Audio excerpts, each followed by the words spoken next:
আপনারা স্বীকার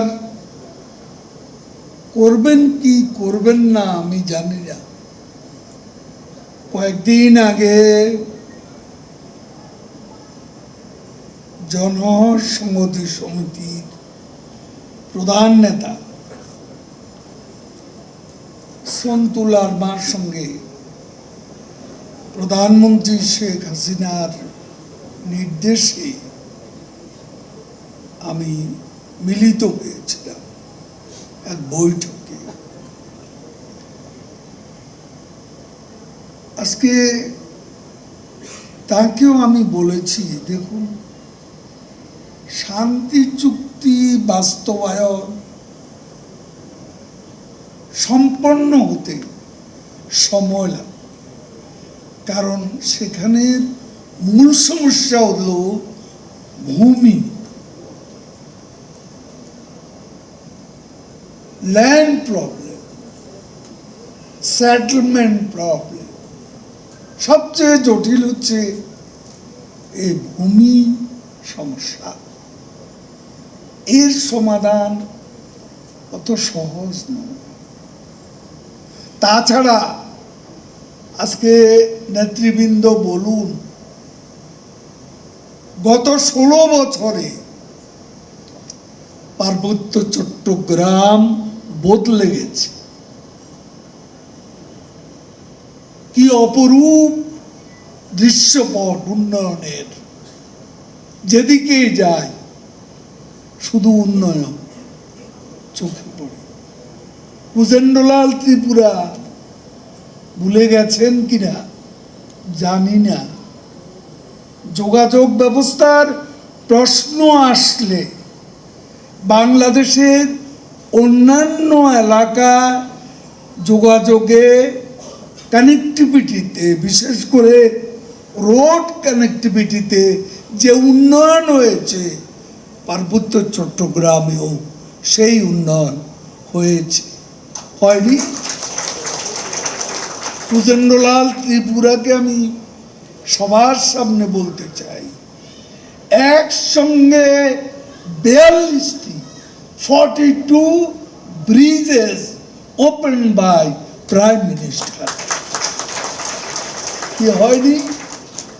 একসঙ্গে 42 ব্রিজেস। এটা কোন জেলার ভাগ্যে জুটেছে? আর বলার দরকার নেই, কুজেন্দ্র বললেই তো ঘটনা। তারপরে বান্দরবান, রাঙ্গামাটি বদলে গেছে। আজকে সীমান্ত সড়ক হচ্ছে। এই সীমান্ত সড়ক হচ্ছে আমাদের পাহাড়ি এলাকাতে। সেনাবাহিনী এই কাজটি করছে। হবে, শেখ হাসিনা থাকলে আপনাদের সব সমস্যার সমাধান হবে, এটা আমি বিশ্বাস করি। এবং শুধু ফলমূল না, আজকে যে ফল বাইরে থেকে আসা সিঙ্গাপুরের মার্কেটে দেখি, তার চেয়ে উন্নত মানের ফল আমাদের পার্বত্য অঞ্চলে তার চেয়ে উন্নত। এরকম আম আমি সিঙ্গাপুরে দেখিনি। আরো অনেক ফল এখানে প্রদর্শনীতে এসেছে। তো এগুলো একসময় আনারস ছাড়া, আনারসই একমাত্র প্রধান ফল ছিল যেটা ওখানে উৎপন্ন হতো।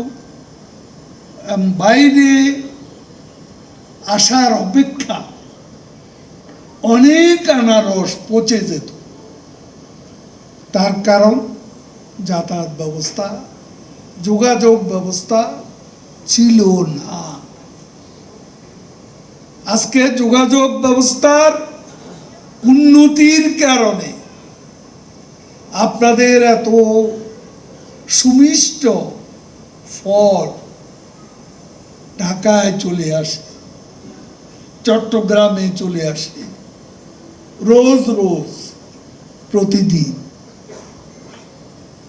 এটা বিরাট এক সাফল্য এবং উন্নয়নের এক অভূতপূর্ব চিত্র।